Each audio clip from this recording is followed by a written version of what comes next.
पश्चिम बंगाल विधानसभा चुनाव के नतीजे अब साफ हो गए हैं। बीजेपी ने वहां जबरदस्त वापसी की है, लेकिन इस जीत के कई मायने निकाले जा रहे हैं। जी हां, कोई इसे हिंदुत्व की जीत बता रहा है तो कोई मोदी का जादू। लेकिन इस जीत में एक और बड़ा फैक्टर शामिल हो रहा है, जिसको लेकर खूब चर्चाएं। बताते हैं विस्तार से। नमस्कार, मैं हूं अनुराग पांडे और स्वागत करते हैं आप सभी का भारत एक्सप्रेस में। जी हां, दरअसल पश्चिम बंगाल विधानसभा चुनाव 2026 के नतीजों की तस्वीर साफ हो चुकी है। राज्य में पहली बार भाजपा की सरकार होने जा रही है। जी हां, शाम 5 बजे तक के रुझानों में बीजेपी 293 सीटों में से 200 से अधिक सीटें जीतने की ओर बढ़ती दिख रही है। यह संख्या बहुमत के आंकड़े 147 से 53 सीट ज्यादा है। 2021 के मुकाबले भाजपा के महज 4% वोट बढ़े हैं, लेकिन सीटें 117 बढ़ गई हैं। भाजपा को 6 मुस्लिम बहुल जिलों यानी मुर्शिदाबाद, मालदा, नॉर्थ 24 परगना, साउथ 24 परगना, नादिया और उत्तर दिनाजपुर में ज्यादा सीटें मिली है। जी हां, इन 6 जिलों में 124 सीटें हैं। ये 6 जिले ममता बनर्जी के कोर वोटर्स माने जाते थे। जी हां, लेकिन इन सीटों का इस बार टीएमसी का प्रदर्शन खराब रहा। ममता बनर्जी इस बार अपना गढ़ भी नहीं बचा पाई। जी हां, मुस्लिम बहुल जिलों की जिन 119 सीटों पर टीएमसी पिछले 15 सालों से लगातार काबिज थी, उनमें से 65 सीटें यानी करीब 55% सीटें भाजपा ने छीन ली। आइए जानते हैं टीएमसी के साथ ये सब कैसे हुआ। तो बता दें, ममता बनर्जी से कहां हुई है चूक, भाजपा ने मुस्लिम वोटर्स को कैसे साधा। हम बात करें मुस्लिम बाहुल्य सीटों की तो मुर्शिदाबाद में 33% हिंदू आबादी है, तो वहीं मुस्लिम आबादी 66% है। मालदा में 48% हिंदू और 51% मुस्लिम आबादी है। उत्तर दिनाजपुर में 49% हिंदू आबादी और 50% मुस्लिम आबादी है।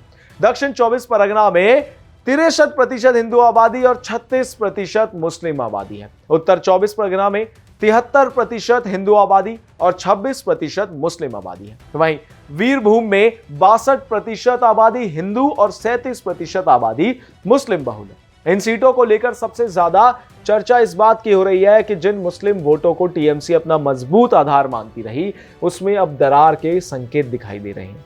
कई मुस्लिम बाहुल इलाकों में बीजेपी ने अप्रत्याशित बढ़त बनाई है। इसके पीछे कई वजह हो सकती है, लेकिन एसआईआर एक प्रमुख वजह तो है ही।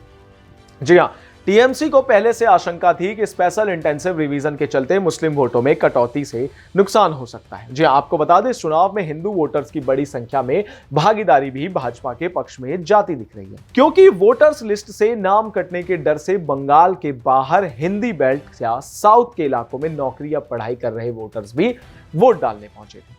कुछ सीटों पर कांग्रेस की मौजूदगी ने भी टीएमसी के वोट बैंक को प्रभावित किया है, जिससे मुकाबला और जटिल हो गया था। जी हां, आपको बता दें, इन जिलों में खासकर मुस्लिम और ग्रामीण वोटर्स का बड़ा प्रभाव है, इसलिए भाजपा ने एकजुटता बढ़ाने पर फोकस किया।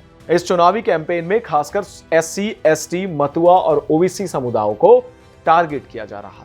जी हां, आपको बता दें कि जिसको लेकर पार्टी ने स्थानीय नेतृत्व को मजबूत किया। इन सीटों पर बीजेपी बाहरी चेहरों की बजाय लोकल नेताओं को आगे बढ़ाने की कोशिश की गई है। बीजेपी ने टीएमसी के असंतुष्ट नेताओं को भी अपने पाले में लाने पर फोकस किया है। भाजपा लगातार टीएमसी सरकार पर भ्रष्टाचार, कट मनी और घोटालों के आरोप को बड़ा मुद्दा बना रही है। लक्ष्मी भंडार जैसी टीएमसी की योजनाएं महिला वोटर्स में मजबूत पकड़ रखती है। जी हां, इसलिए बीजेपी केंद्र सरकार की योजनाओं को हाईलाइट करती दिख रही है। बीजेपी मालदा, मुर्शिदाबाद जैसे सीमावर्ती इलाकों में घुसपैठ और सुरक्षा को बड़ा चुनावी मुद्दा बना रही है। भाजपा ने बंगाल में बूथ स्तर संगठन पर काफी काम किया है। हर बूथ पर कार्यकर्ता, डेटा और वोटर कनेक्ट बनाने की रणनीति अपनाई जा रही है। यानी इन जिलों में बीजेपी की रणनीति सीधी है।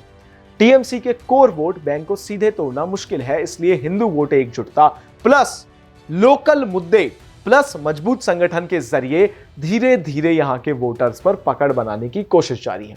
मुर्शिदाबाद में बीजेपी के गौरी शंकर घोष 59,558 वोट पाकर टीएमसी की शावनी सिंह राय से 26,237 वोटों से आगे हैं।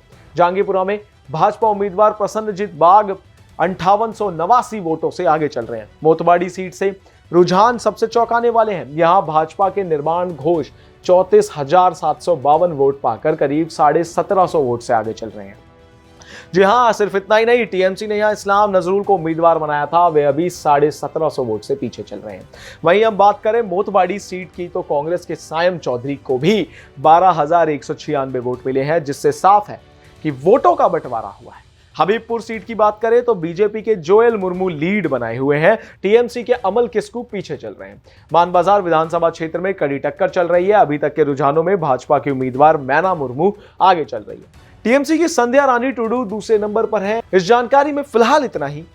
इन तमाम जानकारियों के लिए बने रहिए हमारे साथ भारत एक्सप्रेस पर। धन्यवाद।